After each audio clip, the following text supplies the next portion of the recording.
आज हम बीजिंग की गलियों से निकली एक ऐसी कहानी की गहराई में उतर रहे हैं जिसने आप कह सकते हैं सालों से लोगों को हैरान कर रखा है। हाँ, ये है बस नंबर 375 की रहस्यमयी कहानी। बिल्कुल, ये वाकया 1995 का बताया जाता है, पर सवाल अब भी वही है, क्या ये सच है या बस एक डरावना शहरी किस्सा? हाँ, ये कहानी इसलिए भी दिलचस्प है क्योंकि इसमें इतने सारे पहलू हैं जो सुलझे नहीं हैं। जो जानकारी हमारे पास है वो बताती है कि ये 14 नवंबर 1995 की बात है। अच्छा, 1995 की। हाँ, एक बेहद सर्द और धुंध भरी रात थी वो। तो चलिए इस कहानी के पर्दों को खोलते हैं। रूट 375 की आखिरी बस, रात का सफर। यात्री धीरे धीरे उतर गए हैं और बस में अब सिर्फ ड्राइवर और एक महिला कंडक्टर बचे हैं। हाँ, और रास्ता भी कोई आसान नहीं था। जंगल और पहाड़ों के बीच से गुजरना था। माहौल सोचिए जरा, घना कोहरा, ठंडी हवाएं चल रही हैं। बिल्कुल। ड्राइवर और कंडक्टर को यकीनन हिम्मत करके ही आगे बढ़ना पड़ रहा होगा। तो कुछ स्टॉप्स निकलते हैं, फिर अगले स्टॉप पर 4 लोग बस में चढ़ते हैं। हाँ, इसमें एक बुजुर्ग महिला थी, एक करीब 19 साल का लड़का और एक जोड़ा, कपल। तो अब बस में ड्राइवर कंडक्टर मिलाकर कुल 6 लोग हो गए। यहाँ तक तो सब ठीक लगता है। लगता तो है, पर कहानी में असल मोड़ यहीं से आता है। बस एक सुनसान सड़क पर थी जहां कोई स्टॉप नहीं था। हाँ। और ड्राइवर को सड़क किनारे 2 लोग दिखते हैं। अब ड्राइवर रुकना नहीं चाहता था, जाहिर है स्टॉप नहीं था। हाँ, कौन रोकेगा? और कंडक्टर ने कहा कि शायद ये रात की आखिरी बस हो, रोक लेनी चाहिए। तो ड्राइवर रुक गया। और बस यहीं से चीजें थोड़ी अजीब होनी शुरू होती हैं। यस। दरवाजे खुले, वो लोग चढ़े। 2 लोग थे ना? हाँ, दिखने में 2 थे, पर जैसे ही वो बस में आए वो 3 नजर आने लगे। 3? ये कैसे हुआ? पता नहीं। और उनका हुलिया भी जो बताया गया है वो बहुत अजीब था। एकदम सफेद चेहरे, लंबे बाल, जैसे किसी पुराने चीनी नाटक के कलाकारों। और एक का सर दूसरे के कंधे पर अजीब तरह से टिका हुआ था। अच्छा, ये तो वाकई अजीब है। हाँ, और कहते हैं कि वो जो बुजुर्ग महिला थी बस में, वो उन तीनों को बहुत शक की निगाह से देख रही थी, बार बार उन्हें घूर रही थी।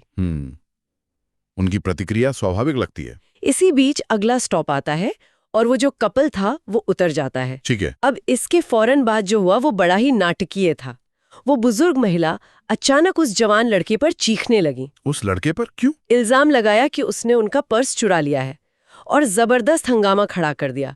वो ड्राइवर से कहने लगी, बस रोको, पुलिस के पास चलो। अरे, लेकिन लड़के ने तो कुछ किया नहीं था शायद। ड्राइवर और कंडक्टर भी यही कह रहे थे कि लड़का बेकसूर है, पर वो महिला मानी ही नहीं, अड़ गई बिल्कुल। तो फिर आखिर में ड्राइवर को अगले स्टॉप पर बस रोकनी पड़ी और उन दोनों को, बुजुर्ग महिला और उस लड़के को उतारना पड़ा। अच्छा, दोनों उतर गए? कि उसने ये सब नाटक क्यों किया? नाटक?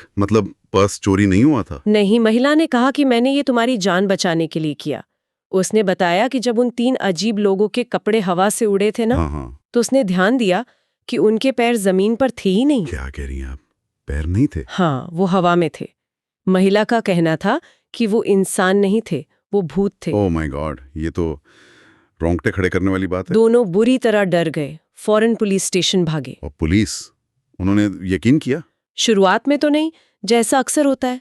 पुलिस ने उनकी कहानी को शायद हल्के में लिया। लेकिन अगली सुबह एक खबर आई।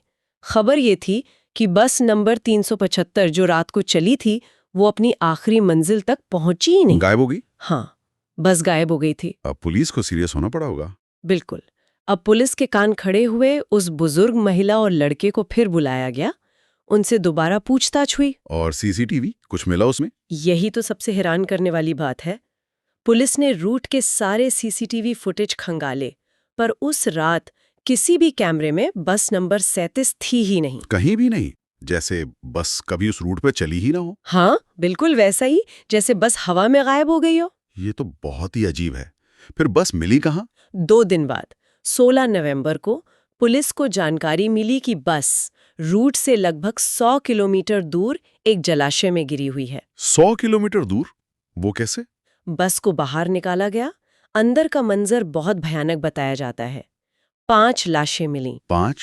कौन कौन? ड्राइवर, कंडक्टर और वो 3 रहस्यमयी लोग। अच्छा, वो तीनों भी? हाँ, और यहीं पर रहस्य और भी गहरा गया। ड्राइवर और कंडक्टर की लाशें तो ठीक थीं, 2 दिन पुरानी लग रही थीं, पर जो बाकी 3 लाशें थीं, वो इतनी बुरी तरह सड़ गल चुकी थीं जैसे कई हफ्ते पुरानी हो। सिर्फ 2 दिन में? ये कैसे मुमकिन है? कोई नहीं जानता। और सबसे ज्यादा चौंकाने वाली बल्कि दहला देने वाली बात तब सामने आई जब बस के फ्यूल टैंक की जांच हुई। फ्यूल टैंक, उसमें क्या था?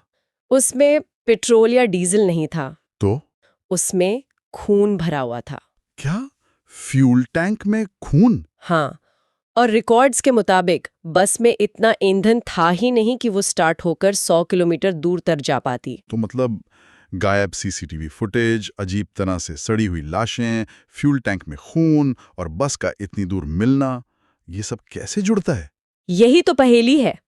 ये सारे टुकड़े मिलकर इस कहानी को इतना पेचीदा और डरावना बना देते हैं। तो बस नंबर 375 की कहानी आज भी बीजिंग की सबसे मशहूर शहरी किंवदंतियों या कहें डरावनी कहानियों में से एक है। बिल्कुल। कुछ लोग इसे सच्ची घटना मानते हैं, कुछ कहते हैं ये बस एक लोक कथा है जिसे बड़ा चढ़ाकर सुनाया गया है। जो भी स्रोत हैं, वो हमें ये सारे चौंकाने वाले विवरण तो देते हैं, पर अंतिम सत्य क्या है, ये शायद कभी पता न चले। हाँ, ये सोचने पर मजबूर करता है कि आखिर ऐसी कहानियां बनती क्यों हैं हम्म। और हमें इतना आकर्षित क्यों करती हैं। शायद ये हमारे किसी अनदेखे डर को दिखाती हैं। हो सकता है। और मन में ये सवाल तो रह ही जाता है कि अगर ये सिर्फ एक कहानी है, तो इतनी बारीक और खौफनाक तफसीलें जैसे बिना पैरों वाले साये या टैंक में खून, ये सब कल्पना कहाँ से आई होगी? ये एक ऐसा सवाल है जिसका जवाब शायद हर कोई अपने अपने हिसाब से ही ढूंढ सकता है।